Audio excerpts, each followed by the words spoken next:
E aí pessoal, bom dia, tudo bem? Hoje já passei aí a história, o Itã, né? A lenda, uma delas, do Orixá Ogum. Tem milhões de lendas, tá? Sobre os orixás, sobre todos eles. Essa é uma delas, registrada por Fatumbi em uma de suas expedições pela África. Fatumbi teve pelas aldeias de Oió, pelas terras de Irê.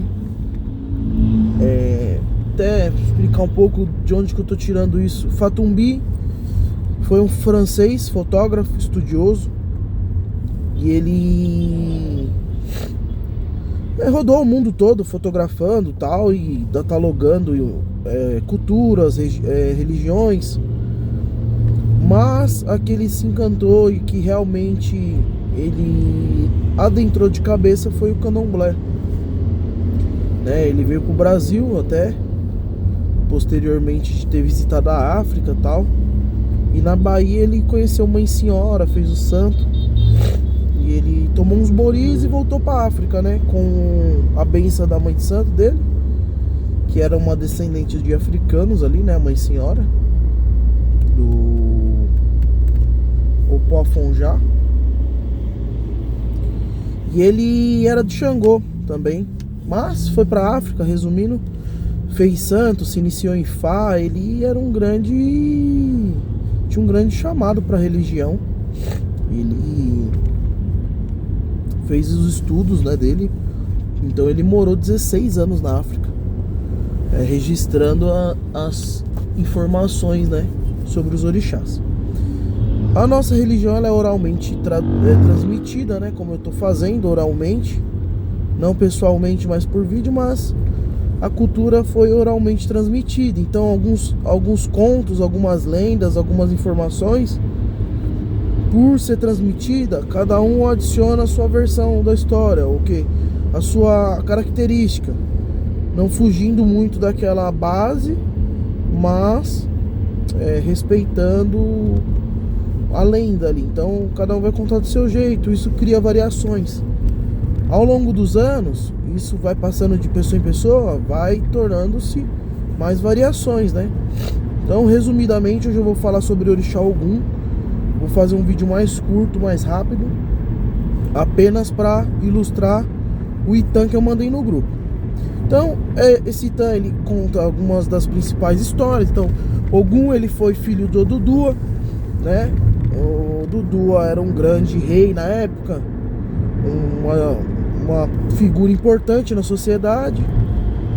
E por um dado momento, Ogum sempre foi o guerreiro que conquistou.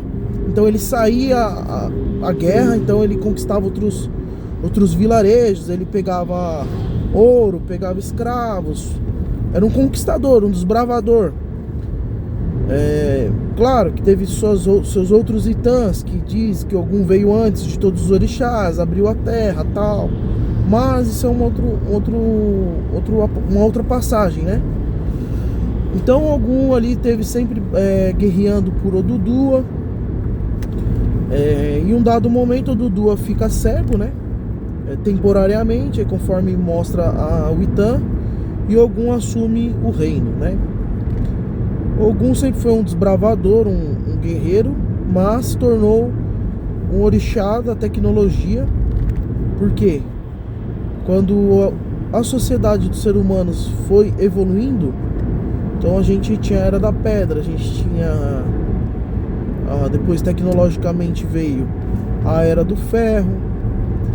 Isso foi sendo que uma tecnologia que foi evoluindo do ser humano, tá? Até para quem faz cursos de tecnologia aí sabe que a evolução da tecnologia se deu por meio dos avanços, das descobertas do ser humano, principalmente com o trabalho com ferro.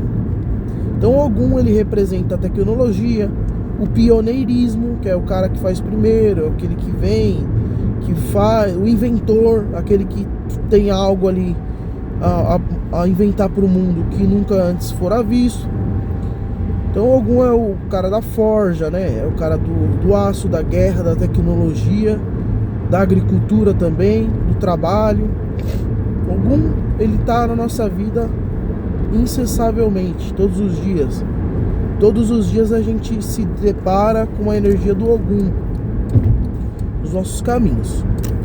O Itan que eu mandei aí fala sobre a história de Ogum, que ele era filho de Odudua, e Odudua, por ficar cego e tal, coloca o seu filho no trono para reinar. Ogum começa a fazer suas conquistas, tal. Uma das terras que ele conquista é Irê. Irê, na África, antes era dividido em 7 tribos. Então Ogum, aí nesse momento, se torna Ogum Meji também, né? Ogum dos sete vilarejos de Irê. E Ogum coloca seu filho para poder Ogum coloca seu filho para poder ficar ali no reino. Então ele mantém o título de rei de Irê também, tá? Aí vem o nome Onire, o rei de Irê. O rei de Irê, que era o filho do Ogum, tem vários radar Oguns, de né? velocidade à frente. Tem várias vertentes de Ogum, várias qualidades. Mas uma delas é essa, Onire, que era o rei de Irê. Então Ogum coloca seu filho e dá-lhe uma pequena coroa, Alakoro.